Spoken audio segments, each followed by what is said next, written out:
Brett for Bass Family? Welcome back to Bass Babble. And today, guys, I am going to tell you the secret to becoming a better bass fisherman. At least I think it's the secret. Probably one of the most common things I'm asked, guys, whether it be from my YouTube subscribers, friends, family, or even people at work that like to bass fish, is how do I catch more bass consistently? And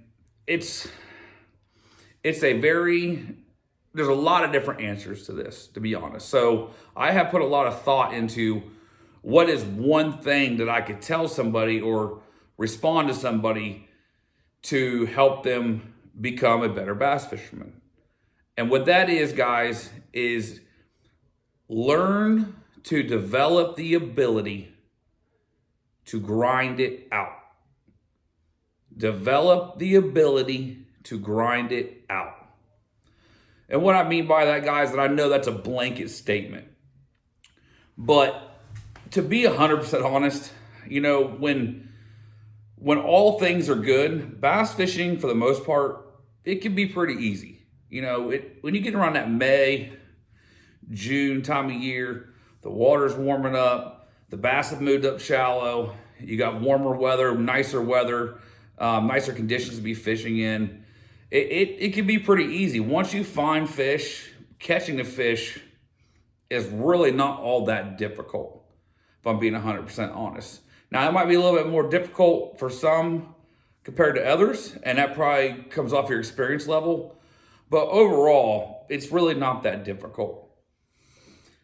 But what I think learning to grind or developing the ability to grind means is when the things are not that good and the conditions are not ideal and you're not set up for success, to have the ability to still catch fish, to grind it out and catch fish.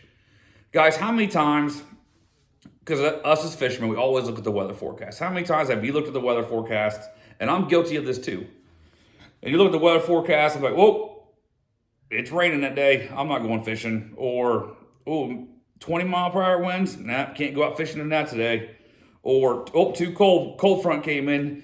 We're always making excuses as to why we can't go fishing. But once you develop the ability to grind it out, you put yourself in those positions and to go out in those conditions and go fishing. And I am going to tell you a little story that actually happened to me recently that I feel like is a perfect example of this.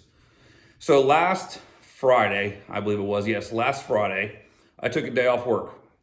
I looked at the weather forecast leading up to Friday, and the weather looked good. It was about low to mid 60s, light winds, partly cloudy, partly sunny. And I was like, hey, this is a perfect time, fall bass fishing, to go out and try to catch some bass. I was really looking forward to it. So I get off work on Thursday, hitch the boat up, rig all my rods up. I actually pulled the boat out of the garage. That way, Friday morning, when I went out, I could just get right in my truck and go. So I had the boat in the driveway ready to roll. I come out Friday morning about 6 a.m. and it's raining and it's windy. And it's been raining. From looking at my sidewalk, it's been raining for a while. So it's raining, it's windy, and it's pretty chilly. And it's still dark. Now, what I really wanted to do, say, nah, not the conditions for me today. Just go back in the house, snuggle up to the old lady in a nice warm bed and get me some sleep. That's what I really wanted to do. But I thought about it for a minute and I said, well, I have three options. Go back in the house, go sleep, put the boat back in the garage, go to work, or suck it up and get out there and go fishing.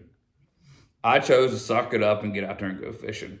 But I'll be honest, even driving down to the gas station in the morning to fill the boat up, I was like debating the whole time, should I just turn around? But I decided I was going to take the hour to drive up to Allen Creek, and I was going to go try to catch a bass. But at this point, I'm already kind of discouraged by how the weather is shaping up. That's not the weather I saw in the forecast, right? And we all know how the weather person is, or the weather app. It's 50-50 at best. So I make the long drive up there, and it's windy, it's raining, but by the time I get closer to being up there, the rain stops. I pull in the parking lot, and there's actually probably 10 to 15 bass boats in the parking lot already, which I was actually really surprised for being a weekday and being in the fall, this late in the fall at the end of October, for there to be that many boats in the parking lot already. I was actually really shocked. So I dumped the boat in the water, turned my grass on. The water's 57 degrees. I was like, hey, that's perfect. It's perfect. I'll definitely be able to catch a bass in this. This is perfect. So I go out there, and like I said, this time, and I'm going to put some video clips in here, guys, kind of as I'm talking. At this time, it's a little breezy, but it's not too bad. But guys, I fished for 4 hours in all the areas that I know best. And I never had a single bump, not a bite, nothing. And now I'm thinking, dang, man, like, did I really just waste this whole day taking off work, coming up here in these crap conditions? Because you can see, like, it's dark, overcast when I launched the boat, and it felt like rain all day. Even though it wasn't raining, it still felt like it was going to rain. 4 hours, not a single bite. So I started to try some different stuff that I've never tried before. None of that worked. I went back in this channel, flipped around some wood for a little bit, and it just wasn't happening. And it wasn't happening for many guys at all, because I seen boats running every which direction, which tells me not many guys were catching fish that day. So I come pulling back out of this channel to the main lake, and I'm like, what am I going to do? I could feel rain coming. Like, it's been overcast, it's been cloudy all day long, but I could start feeling, you know that feeling when you could almost smell it? I could smell the rain coming. Do I just go across the lake, hitch the boat up, instead of getting soaked, head back to the house, call it a day, call it a year? Or do I go out there and keep trying? I decided, you know what? You ain't going to become a better bass fisherman if you're not trying. So I shot down the other end of the lake, and here comes the weather. Here comes that rain that I could feel. Here comes that rain I could smell. And guys, I'm telling you, it pissed rain sideways for hours. And to the point where most boats that were out there were already heading to the ramp. I mean, there was boat after boat passing me, heading back to the ramp. I don't think anybody that day was expecting the weather to turn like that. So here I am, fishing out off this point. Rain's pissing sideways. And on top of all that, my rain suit, I only have my rain jacket. My rain pants, I forgot I took out of my boat for one of my son's football games and I never put it back. So I'm out there in basketball shorts, a heavy rain jacket. It's cold, it's raining, it's windy. And I'm thinking to myself, like, why am I doing this right now? I'm not fishing for no money. Why am I doing this? And the reason is because I really, really wanted to catch a bass, to feel like I made it worth my while. So I left that point and I go down to one of the areas that I tried earlier that I've caught a lot of fish in. And I said, I'm picking this spinning rod up. I'm putting it in my hand, and I'm going to fish as slow as a snail can move. And I'm going to fish this entire stretch, this entire flat, until I get a bite. And I ain't leaving until I get a bite. That's what I told myself. And that's exactly what I did. I casted my tube out there. I was throwing a little 3.5-inch green pumpkin tender tube. And I just dragging it through these grass beds and the rock. Just dragging it. I mean, I'm talking slow. I drug that tube for a long, long time. But eventually, guys, that persistence paid off. And I finally got a bite, and you can see it right here.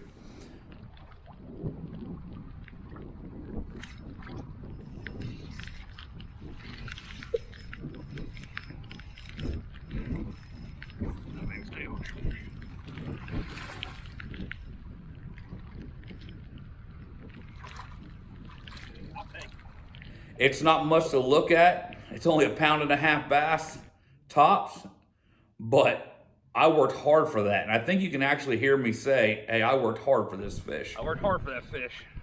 And that bass right there gave me the confidence. to continue on. I felt so accomplished the fact that I did that. The fact that I pushed myself through less than ideal conditions to continue fishing. And I went on to catch another 2.5 pounder and a 3.5 pounder on a spinner bait. I didn't get those on camera because, like I said, I wasn't prepared for all the rain. So my GoPro, I didn't have the weatherproof cases for them. I actually had to take, after I caught the fish that you just seen, I had to take my GoPro down and put it in my dry bag so it didn't get ruined. But the moral of the story is, guys, grinding it out is what I did. And when I pulled off the water that day, I truly felt like I accomplished something. I felt like a better bass fisherman. I really did. It's probably the first time in a long time that I felt like I was better than when I put in that day.